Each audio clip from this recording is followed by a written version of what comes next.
Today, the world comes together in Argentina for innovation, for dialogue, for the future of healthcare. Welcome to the HTAi Annual Meeting 2025. Please welcome to the stage HTAi Executive Director, George Valiotis.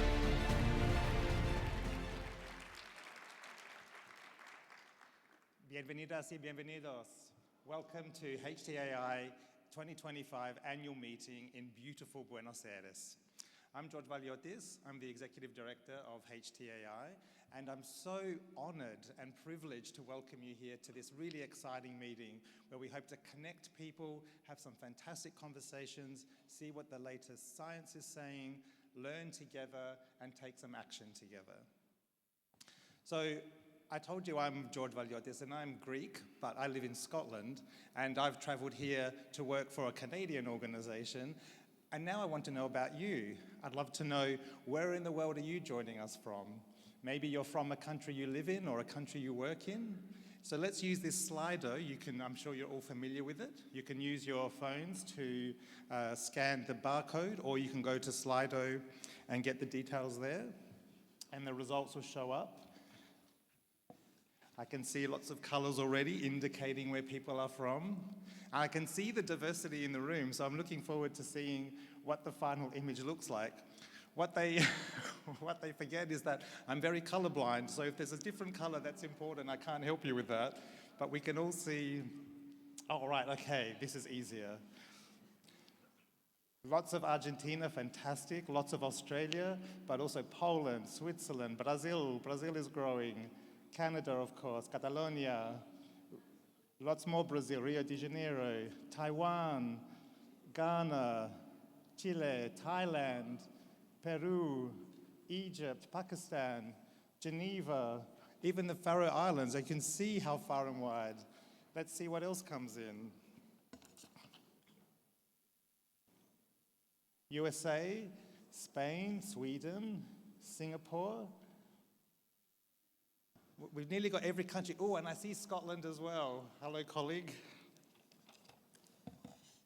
Italy, Colombia. Who have I missed? Ireland, Central America, wonderful. Uruguay, the UK, and the Netherlands, and more. Wonderful. Welcome, everybody. Thank you all for traveling so far to be here with us today and be part of this fantastic conference. What I want to do now is talk to you about some of the housekeeping. So when you see me, it just means that some exciting people are going to come on the stage next. I'll be your MC and I'll be introducing all the great things, but I've got to also tell you how we'll make sure we have a great meeting. You can join us on social media. We'd love to hear your thoughts and reflections and make sure that we echo this great work globally. We're on all of those different social medias, and I'd ask you to please use the hashtag HTAi 2025. I want to point out a few other things, and one of them is our Brain Dates Networking Lounge. I'm sure for many of you that will be familiar from previous years. And so do look out for that and make sure you register to meet some new people and learn some new things. We also have a new session called Closing the Gaps. This is a really big session. Now, look, we have many fantastic networking sessions, but this one I'm pointing out because it's an opportunity to collectively find what are the gaps that we want to address. There's a QR code for this one, but you can also find it in your app, and we can use it already now to start to list the things that we perceive as being gaps in HTAi globally. And then throughout the conference, we'll then end up having a great session that maps these gaps and helps us find some solutions. So those are just two things to look out for in our fantastic program. Now it's my great pleasure to welcome our guest speakers who are going to do the official welcome of the conference. Those are our local hosts, EX, and our Regional Engagement Committee. So I welcome to the stage our next speakers.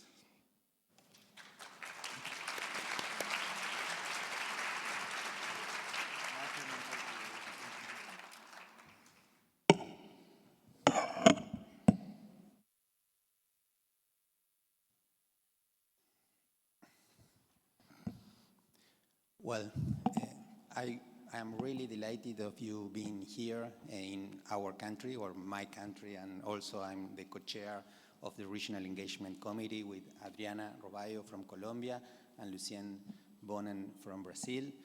We are part of the Regional Engagement Committee, and we try to build this annual meeting as a local meeting. The theme of this year is Next-Gen Evidence, Diversifying and Advancing HTAi to Meet Global Demands. And there are some new developments as artificial intelligence, for example, that are shaping the way that we produce health technology assessments. So in this meeting, there will be things like this that we will have to explore, but also it is very important to build this community and to continue to grow as a group of people that collaborate around this topic. So I think that health technology assessment shape the way that we feel the health systems. So we are truly honored to being you here. I will leave some words to Adriana and Lucien, and then we will continue with the ceremony.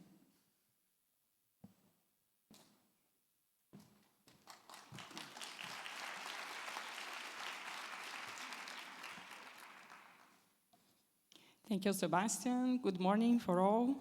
First, I'd like to say that I'm pleased to welcome all of you who have come to HTAi meeting in Argentina. I am from Brazil, as Sebastian said. Argentina and Brazil are like good neighbors, neighbors who share things, go to watch soccer at each other's house, sometimes fight over soccer also. Thinking about the region, it is the second time HTAi meeting come to Latin America, after 14 years. Thank you for the engagement of the region, but also thank you all who come far from here. And each and every one of you knows the effort and the difficulty to have gone through getting here. It's a long way. But it is never enough only be here in the meeting. We always leave with more ideas and work to do. Each and every one of you takes with you the most important thing, knowledge. Specifically in the region, knowledge of HTAi supports better health policies. We must be engaged to reduce inequalities, improve health, and strike a balance between financial constraints and health demands. Warriors, dear colleagues, we are all equal before death. So let's enjoy the meeting. Thank you.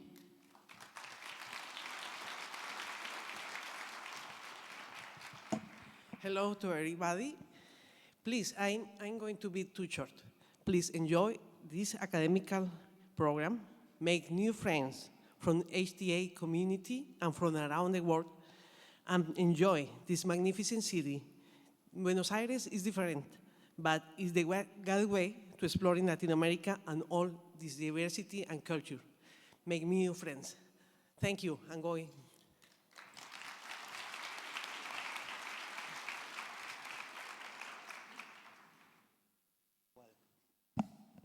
Well, after these welcome words, it is an honor for me to introduce Dr. Mario Lugones, the Minister of Health of our country, Argentina.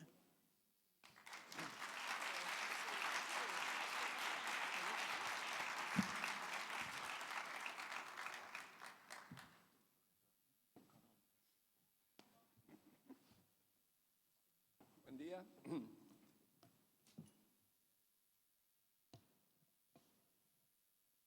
Voy a hacer algo leído y algo no leído, así que empiezo con la parte leída para quedar bien con la gente que lo escribió y no se sientan ofendidos. Quiero comenzar agradeciendo a las autoridades de esta organización por confiar en nuestro país para hacer esta actividad. Es un verdadero honor recibirlos en Buenos Aires, en una reunión que representa un espacio estratégico para pensar el presente y el futuro de la evaluación de las tecnologías sanitarias a nivel global. Hoy, nuestro país está transitando un proceso de institucionalización de la evaluación de las tecnologías sanitarias. No partimos de cero, se trata de una construcción que lleva años y que ha contado con el esfuerzo de muchos actores. En lo personal, más allá del rol que me toca actuar en este momento, Hace muchos años que vengo impulsando esta agenda con la convicción de que se trata de una herramienta indispensable para gestionar con honestidad, ordenar las decisiones y garantizar el acceso a las nuevas tecnologías de manera sostenible y equitativa. Hemos logrado avanzar en algunas iniciativas claves. Este gobierno ya tiene una agencia de evaluación de tecnología sanitaria que se llama NEFITES, que fue creada y falta que el presidente diga el día que lo publique y salga. Pero la agencia ya está. De todas maneras, y sin ir muy lejos, hace 15 días, como paso previo a esa publicación, se puso en marcha el nuevo procedimiento de mediación prejudicial en materia de salud, algo que desarrollamos junto al Ministerio de Justicia, digo bien, para resolver de manera más ágil la demanda de los usuarios y evitar judiciaciones innecesarias. Demandas que muchas veces se originan en la incorporación de tecnología sin evidencia suficiente, sin análisis de pertinencia o sin considerar su impacto sanitario real. La realización de este encuentro en Argentina también es parte de este camino, porque hoy la evaluación de tecnología ya no es una novedad, es una necesidad. Lo que debemos discutir de acá en adelante es cómo institucionalizar este proceso de contextos fragmentados con múltiples actores y demandas crecientes. El principal desafío que enfrentamos es alinear la evaluación de las nuevas tecnologías con las necesidades reales de nuestra población. Tenemos que construir mecanismos que nos ayuden a gestionar mejor. A veces se dice que estas herramientas solo responden a intereses económicos, pero es justamente lo contrario. Antes de incorporar una tecnología, tenemos que discutir qué valor aporta, qué resultado ofrece y si responde realmente a las necesidades de las personas. La sostenibilidad financiera no es un obstáculo, lo vuelvo a repetir. La sostenibilidad financiera no es un obstáculo al derecho de la salud, es una condición de posibilidad. Lo repito, la sostenibilidad financiera no es un obstáculo al derecho a la salud, es su condición de posibilidad. Por eso necesitamos sistemas de evaluación que nos permitan decir que sí cuando corresponde, pero que también nos respalden para decir que no cuando no es viable o no es justo. Nuestra tarea no es gestionar para unos pocos ni administrar excepciones. Es construir reglas claras, transparentes y sostenibles. Y eso requiere decisiones difíciles, pero también compromiso con la verdad y con el bien común. En este contexto, el rol del Estado es múltiple. Además de garantizar la equidad y el acceso, debemos facilitar la innovación, eliminando trabas innecesarias para que el sector privado haga lo que mejor sabe hacer: invertir, innovar y desarrollar nuevas herramientas. Quiero aprovechar este espacio para hacer un pedido concreto. Necesitamos que la inteligencia artificial, los macrodatos, los modelos predictivos sean aprovechados para promover un enfoque preventivo, integral y centrado en las personas. Que se desarrollen tecnologías para prevenir, no solo para tratar. Que ayuden a no enfermarnos, a alimentarnos mejor, a movernos más, a dejar de ser enfermos crónicos. Que nos permitan cuidar la salud antes de que aparezca la enfermedad. Estoy convencido de que espacios como estos son fundamentales para seguir avanzando en este camino, especialmente en sistemas fragmentados como los nuestros, donde las tecnologías también pueden ser una oportunidad para integrar, para tender puentes, para complementar saberes, para coordinar capacidades y recursos. Para los que no saben lo que está pasando en la Argentina, les cuento que nuestro gobierno vino a cumplir con la Constitución Nacional y después de décadas y décadas de no cumplir, estamos haciendo lo que dice la Constitución, derogar a las jurisdicciones la potestad sobre los sistemas de salud. Hasta ahora se manejaba todo centralizado, cuando la Constitución decía de que la salud y la educación es potestad de las jurisdicciones. Nosotros vinimos a cambiar eso. Tratamos de hacer lo que dice la Constitución, respetar la Constitución, cosa que ningún ministro en los últimos años intentó cumplir, ni los ministros, obviamente, ni los gobernantes. venimos, en este momento, les comento que estamos ante un brote de sarampión y estamos preocupados porque la caída de la vacunación, acá como en todo el mundo, es muy grande. En los lugares que teníamos previsto y que sabemos dónde está el brote, había un compromiso de que para la semana pasada el 75% de la población objetivo debería haber estado vacunada. Lamentablemente llegamos al 28%, cosa que hizo que con la ministra de Desarrollo de Capital Humano y el secretario de Educación nos reuniéramos con todos los ministros de Educación del país para tratar de fortalecer, convencer, para que la gente pueda ir a los colegios a vacunarse. El problema que encontrábamos es que los vacunatorios del Estado en cualquier provincia vacunan de lunes a viernes de 8 a 12, cuando todos ustedes saben que la modalidad de trabajo y las madres fundamentalmente ocupan ese horario para trabajar. Y lo que es más llamativo, o aprendimos, es que la primera dosis la cumplen, la segunda cae muchísimo. Por lo cual estamos desarrollando, parece ridículo lo que voy a decir y parece muy elemental, pero no lo teníamos y lo estamos haciendo, una aplicación tenemos los argentinos una aplicación que se llama Mi Argentina.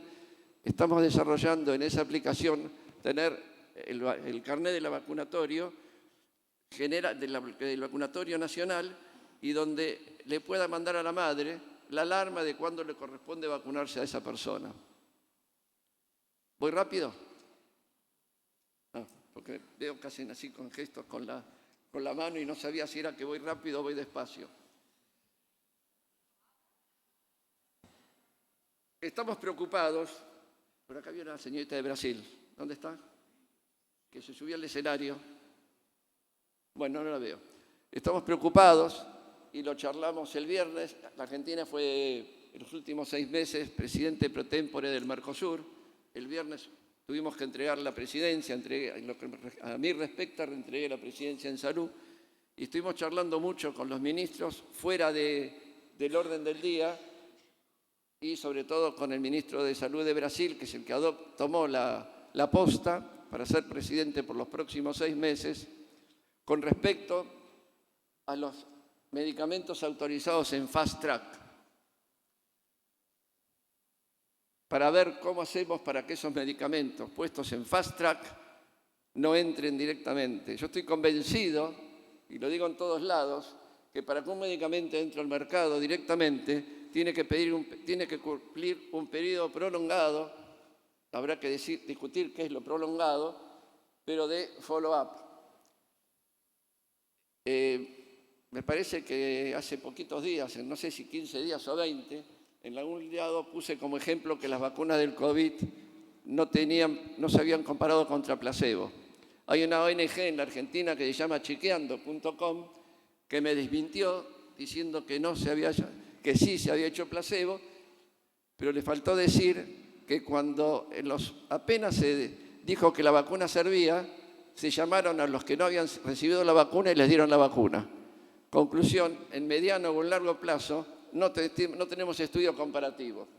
Si eso lo hubiéramos hecho, me acuerdo que en esa época yo representaba al sector privado y decíamos de que nos parecía que éramos todos cobayos, que nos estaban comparando contra nada. O sea que no íbamos a tener ningún resultado ni saber si lo que estábamos haciendo servía o no servía.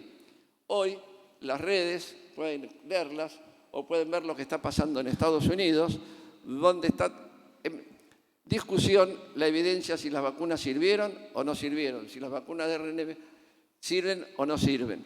Eso se hubiese solucionado si se hubiese hecho un estudio realmente serio a largo plazo y no con el apuro de sacarla al mercado, pasar lo que pasó. Así que nosotros abogamos y le pedí al ministro de Brasil que pudiéramos trabajar en conjunto estos próximos 6 meses para ver cómo dedicarnos a solucionar este tipo de problemas.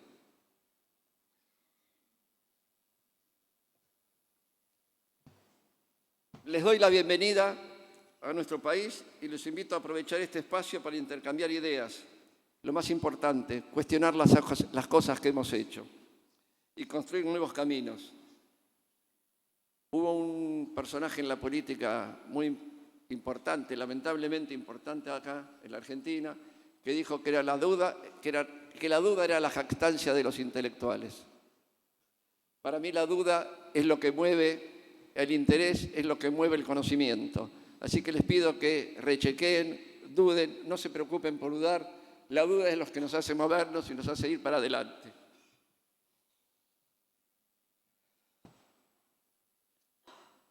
Cuentan con la Argentina como un país comprometido con la evaluación como herramienta estratégica para fortalecer los sistemas de salud y responder con seriedad y justicia a las demandas de nuestras sociedades.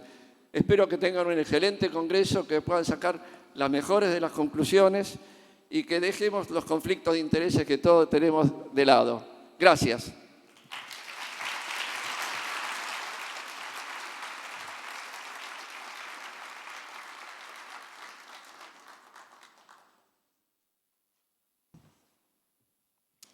Thank you so much, Minister. What a fantastic speech, and thank you for pointing us and reminding us to the importance of honesty and exactly connecting us to the theme of the conference of next generation evidence. Fantastic to hear those stories and experiences of what's happening in Argentina, and we look forward to hearing more about Argentina and learning about what's happening here and sharing our global perspectives, as we've already seen the diversity from which we come from. Next, I'd like to introduce our next speaker, which is our President, Dr. Rabia Suçu. Now, unfortunately, due to travel restrictions, she wasn't able to be here in person, but she has recorded a video for us that we're going to show you now. So please turn your attention to the screen to see Rabia Suçu.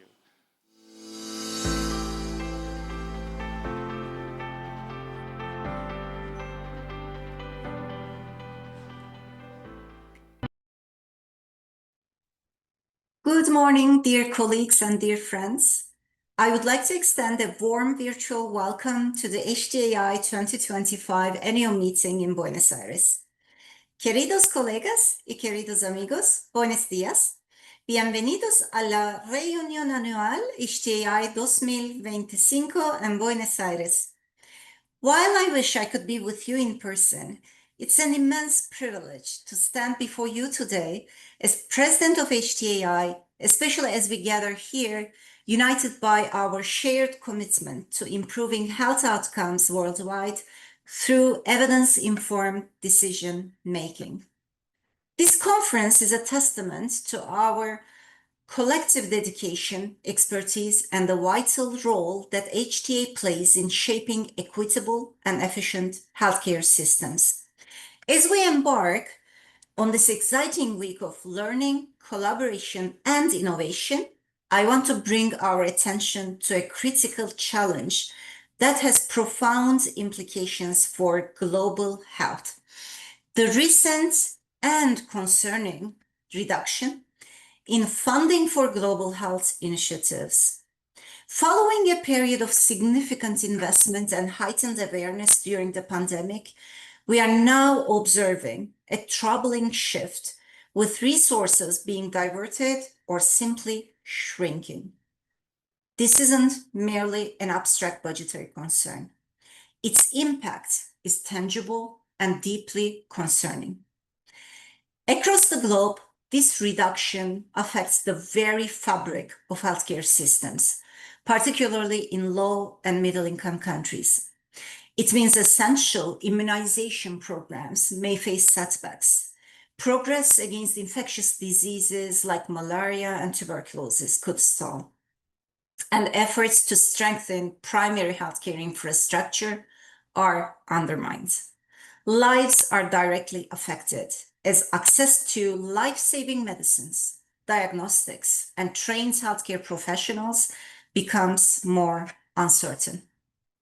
Health disparities, which we have worked so hard to address, disparities risk widening further, leaving vulnerable populations even more exposed to preventable illnesses and premature deaths. This is where the expertise and passion within this very room become even more critical. As HTAi professionals, we are uniquely positioned to articulate the true value of health interventions and advocate for sustainable and impactful investments. Your work helps ensure that every dollar spent on health technologies delivers maximum benefit and is directed where it's most needed. Therefore, I urge each of you, let us not allow this moment to be one of despair, but rather one of renewed resolve. Let us step up, both individually and collectively, to champion global health. This means advocating for robust funding, fostering innovative partnerships, and ensuring that our HTAi methodologies continue to illuminate the path towards resilient and equitable health systems for all. It means sharing knowledge, building capacity, and supporting our colleagues and partners in other countries and systems who are on the front lines. As the great Mevlana Rumi once said, what you seek is seeking you. Let us embrace this truth. You seek health, health is seeking you. You seek peace, peace is seeking you. And you seek kindness, you seek a better world. The better and healthier world is seeking you. The solutions to these global health challenges are within our collective reach, and our shared purpose will guide us. The future of global health depends on our sustained commitment and courage to act. Let us leave this conference not just with new insights, but with a renewed sense of purpose to make a tangible difference in the health and well-being of people around the world.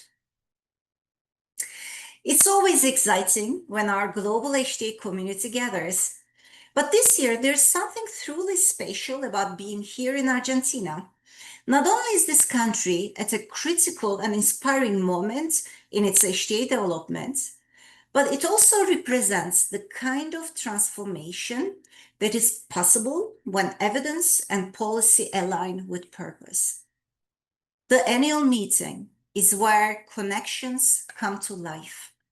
What makes HTAi and this annual meeting so unique is our ability to bring together diverse perspectives, those of researchers, decision makers, patients, industry, and more.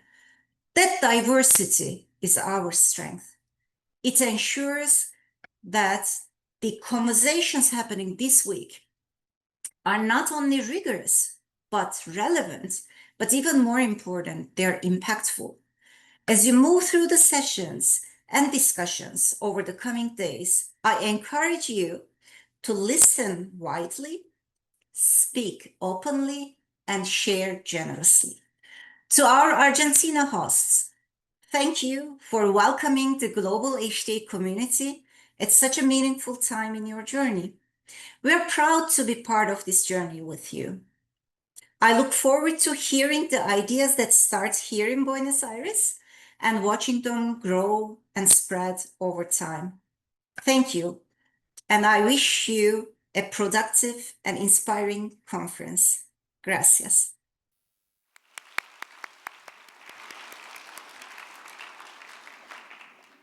Thank you so much, Rabia. And next, it's my pleasure to introduce the International Scientific Program Committee co-chairs, Iga Lipska, Andres Pichon-Riviere, and Marina Richardson. Please welcome them to the stage.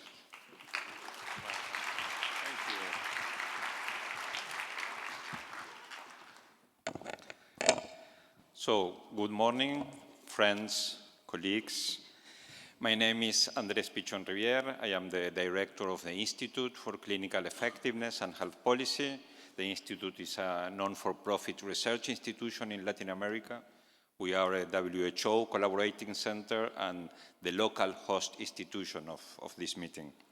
And on behalf of the International Scientific Committee and my colleagues, Iga Lipska and Marina Richardson, I want to warmly welcome you to Buenos Aires and to HTAi 2025.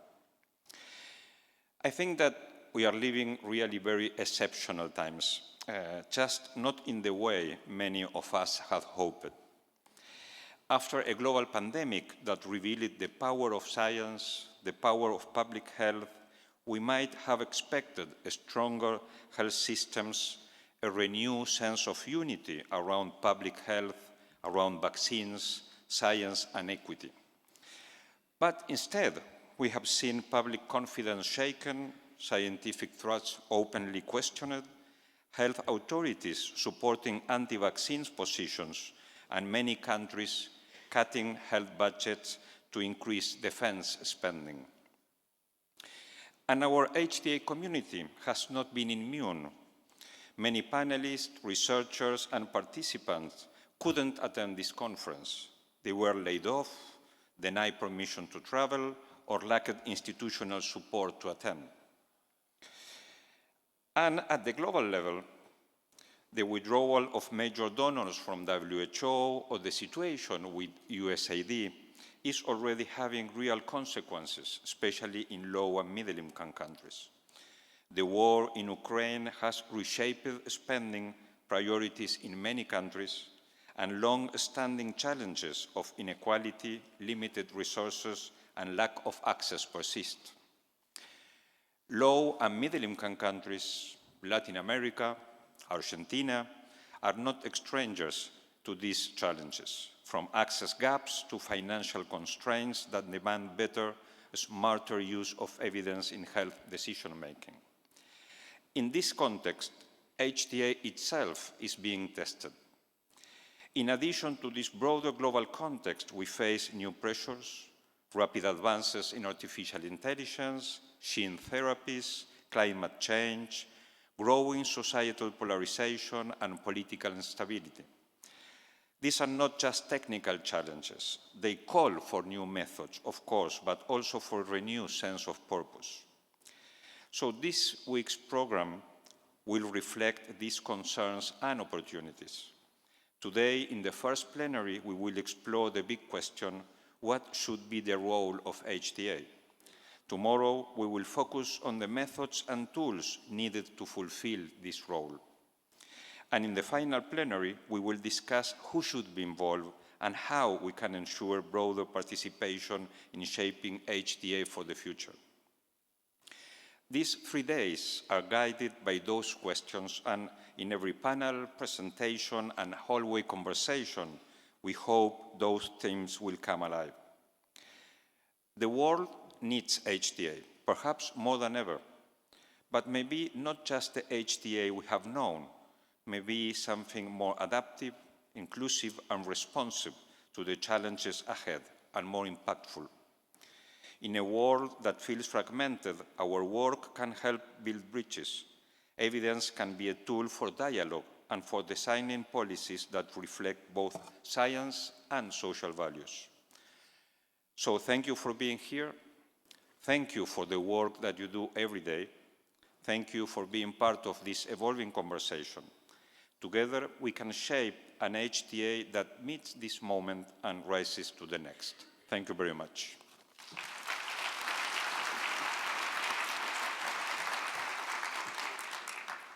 Wonderful. Hi there, everyone. So Marina Richardson, and although the three of us are up here as co-chairs, we are welcoming you here to the event, but we are supported by an amazing group of individuals as part of the International Scientific Program community. The members of the committee really brought a diversity of perspectives and expertise and contributed their knowledge and time over the past year. So these contributions included developing the main conference theme and the 3 plenary themes, shaping the scientific program, organizing content, the main thematic groupings of sessions, supporting abstract reviews and selection, and really ensuring the scientific quality and inclusivity of the content. So we hope you feel very inspired and engaged with the content over the next 3 days. And again, a big, big thank you to our ISPC members. Thank you.